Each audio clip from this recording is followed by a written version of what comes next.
श्रीलंका से भी सामने आ रही है। श्रीलंका में आपातकाल के बावजूद विरोध प्रदर्शन बंद होते नहीं दिख रहे हैं और आज एक बार फिर जनता राजधानी कोलंबो में बड़ा प्रदर्शन करने जा रही है। इसे लेकर सेना भी कोलंबो की सड़कों पर तैनात कर दी गई है। भारत ने भीषण आर्थिक संकट से जूझ रहे पड़ोसी देश श्रीलंका की मदद के लिए हाथ आगे बढ़ाया है। भारत की ओर से श्रीलंका को चावल भेजा जा रहा है ताकि वहां पर महंगाई की वजह से लोगों की रोटी छीनने की जो नौबत आई है उससे थोड़ी राहत मिल सके। भारत की तरफ से श्रीलंका को 40,000 टन चावल भेजा जा रहा है और भारत ने श्रीलंका को $1 अरब की क्रेडिट लाइन यानी कि ऋण सहायता देने पर सहमति जताई है। इससे श्रीलंका को जरूरी चीजों की कमी को पूरा करने में अब मदद मिलेगी। और श्रीलंका में 2019 से शुरू हुई आर्थिक तंगी अब इस हद तक पहुंच गई है कि पूरा देश दिवालिया होने की कगार पर है। इसका खामियाजा श्रीलंका की जनता भुगत रही है। बुनियादी चीजों की पूर्ति के लिए भी लोग मुसीबत झेल रहे हैं। सुपरमार्केट खाली हो गए हैं, न बच्चों के लिए दूध है, न अंडे हैं और न ही पीने का पानी है, जिसकी वजह से लोग गुस्से में हैं। गाड़ियों के शीशे पत्थरों से मारकर तोड़ दिए गए, दीवारें तक तोड़ दी गई, एक एक बस आग के हवाले कर दी गई। इस दंगे में प्रदर्शनकारी तो घायल हुए ही, पुलिस कर्मियों और पुलिस अधिकारियों को भी गंभीर चोटें आई हैं। आप देखिए, जनता के हाथ में इस वक्त जो बैनर्स हैं, उस पर साफ लिखा है गिव बैक आवर कंट्री, मतलब हमें हमारा देश वापस दे दो। श्रीलंका में कई जगह पर लगातार विरोध प्रदर्शन चल रहे हैं। कोलंबो में एक मेयर के घर पर श्रीलंका के लोगों की भीड़ ने हमला बोल दिया। लोग हेलमेट पहनकर हाथों में पत्थर लिए निकल पड़े और पत्थरबाजी करने लगे।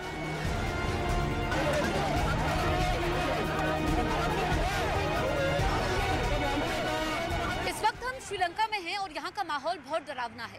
कानून व्यवस्था की हालत भी बहुत खराब है। लोगों की सबसे ज्यादा नाराजगी सरकारी अधिकारियों से है। यहाँ पर गरीब लोग तो भूखे हैं, लेकिन सत्ता पर काबिज अमीर लोगों के पास किसी चीज की कमी नहीं है। यही वजह है कि अब सरकारी अधिकारियों के आवास पर भी हमले शुरू हो गए हैं। सड़कों के किनारे श्रीलंका के लोगों की भीड़ नजर आ रही है। कई लोग हाथों में मोमबत्तियां लेकर शांतिपूर्ण विरोध प्रदर्शन भी कर रहे हैं। कोलंबो में हाथ में मशालों को लेकर लोग सड़कों पर उतर आए हैं। इन्हीं प्रदर्शनकारियों में एक महिला की तस्वीर भी है, जिसने अपनी गोद में एक बच्चे को लिया है और दूध की बोतल में वो बच्चे को पानी पिला रही है। श्रीलंका में इस वक्त दूध भी बाजारों से गायब हो चुका है। नहीं, लोग आ रहे हैं कि लोगों में कमी है आपके रेस्टोरेंट में आने में? कमी है, कमती है, आदमी आ रहे हैं, कमती है। अच्छा, कम आदमी आ रहे हैं। कम आदमी पहले ये 500-300 आता है, अभी आता है 50 का। अच्छा, पहले जो 500 आदमी आते थे अब 50 आते हैं। अब आप जरा उन पोस्टर्स पर गौर कीजिए जो लोगों ने अपने हाथों में लिए हैं। राजपक्षे टाइम टू क्विट, यानी अब राजपक्षे के लिए समय आ गया है कि वो सत्ता छोड़ दें। दरअसल गुस्से की बड़ी वजह ये है कि श्रीलंका में राजपक्षे परिवार ने पूरी सत्ता पर कब्जा किया हुआ है। गोटबाया राजपक्षे श्रीलंका के राष्ट्रपति हैं। गोटबाया के बड़े भाई महिंदा राजपक्षे श्रीलंका के प्रधानमंत्री हैं। सबसे बड़े भाई चमल राजपक्षे श्रीलंका के कृषि मंत्री हैं। उनके भतीजे नमल राजपक्षे श्रीलंका के खेल मंत्री हैं। गोटबाया राजपक्षे के छोटे भाई बासिल राजपक्षे श्रीलंका के वित्त मंत्री हैं। यानी राजपक्षे प्राइवेट लिमिटेड फैमिली पूरा देश चला रही है और जनता में असंतोष है।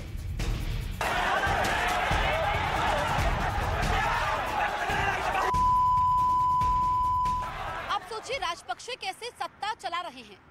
राजपक्षे का छोटा बेटा बासिल राजपक्षे अमेरिकी नागरिक है, लेकिन इस समय वो श्रीलंका के वित्त मंत्रालय की कमान संभाल रहे हैं।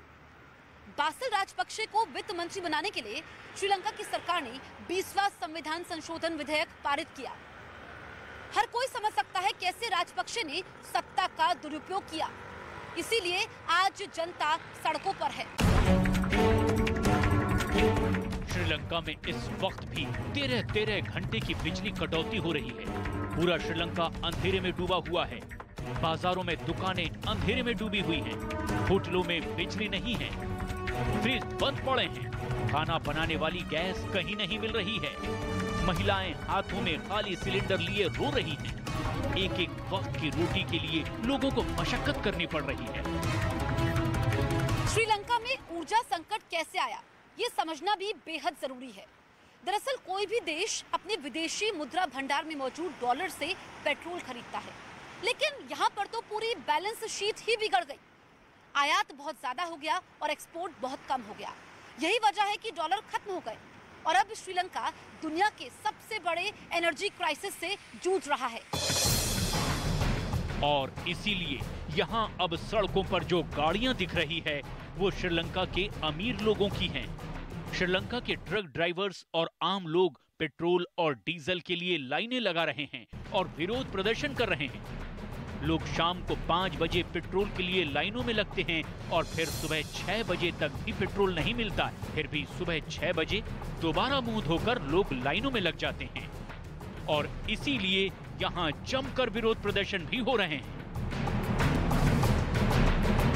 आपातकाल से स्थिति कितनी सुधरेगी ये नहीं कहा जा सकता, क्योंकि लोगों में बड़ा आक्रोश है। लोगों का आरोप यह है कि सरकार की नीतियां ठीक नहीं है। यहाँ पर सरकार देश को नहीं चला रही है बल्कि एक परिवार चला रहा है, ऐसा लोग कह रहे हैं। रही बात जरूरी चीजों की, जिसमें मिल्क पाउडर नहीं है, जो यहाँ पर स्टोर्स हैं, सुपरमार्केट्स है, वहाँ पर लंबी कतारें इस वक्त लगी हुई हैं। इसके अलावा पीने के पानी की किल्लत है। कल यहाँ पर एम्बेसी में पानी नहीं था और आज पानी आया है, तो धीरे धीरे करके आ रहा है। डीजल नहीं है, ऐसे में जो स्ट्रीट लाइट्स है उनको बंद करना पड़ा है। आप देख सकते हैं सुनसान पड़ा है। लोग घरों से बाहर तभी निकल रहे हैं जब उनको चीजों की जरूरत है। ऐसे में लोग यहाँ पर बेबस नजर आ रहे हैं और विपक्षी खेमा लगातार ये कह रहा है कि सरकार को इस्तीफा देना चाहिए। कीमतों में जबरदस्त उछाल देखा जा रहा है। डीजल सबसे बड़ी समस्या है, डीजल है नहीं। ऐसे में पावर स्टेशन बंद पड़े हैं, पावर स्टेशन बंद पड़े हैं और आप देखिए कि गाड़ियां यहाँ पर नहीं चल रही हैं, क्योंकि डीजल की कमी की वजह से गाड़ियां नहीं चल रही हैं। ऐसे में अगर सामान दूसरे देशों से आ भी रहा है तो वो लोगों की पहुंच से काफी ज्यादा दूर होता जा रहा है। स्थिति संभलती है तो लोग अपने घरों से निकलते हैं। लंबी लंबी कतारें यहाँ पर देखने को मिलती हैं। मैं एक बार फिर से तस्वीरें दिखाती हूँ। ये देखिए, ये यहाँ पर सिर्फ पेट्रोल पंप में कर्मचारी मौजूद हैं। आपको एक भी गाड़ी नजर नहीं आ रही होगी और यहाँ पर डीजल कब आएगा इनको भी नहीं मालूम है। इसके अलावा वहाँ पर देखिए, वो है लिट्रो गैस पॉइंट। ये आप देखिए, ये भी बंद पड़ा है। यहाँ पर कोई भी मौजूद नहीं है और जैसे ही गैस की जानकारी लोगों को मिलती है कि गैस की सप्लाई यहाँ पर फिर से शुरू हुई है, लोगों की भीड़ काफ़ी ज़्यादा हो जाती है। दूसरी सबसे अहम बात यह है कि यहाँ पर जब हम पहुँचे तो हर चीज़ की कीमतें आसमान छू रही है। खाने पीने की चीज़ें तो हैं, दवाइयाँ नहीं है। अगर आपको सर दर्द है तो वो दवाई आपको मेडिकल स्टोर में नहीं मिलेगी। ये हम ग्राउंड जीरो से सिचुएशन आपको बता रहे हैं, स्थिति बता रहे हैं कि इस वक्त क्या हालात है। जो सिम कार्ड पहले 300 रुपये में मिलता था, आज हमने वही सिम कार्ड 2700 रुपये में खरीदा है।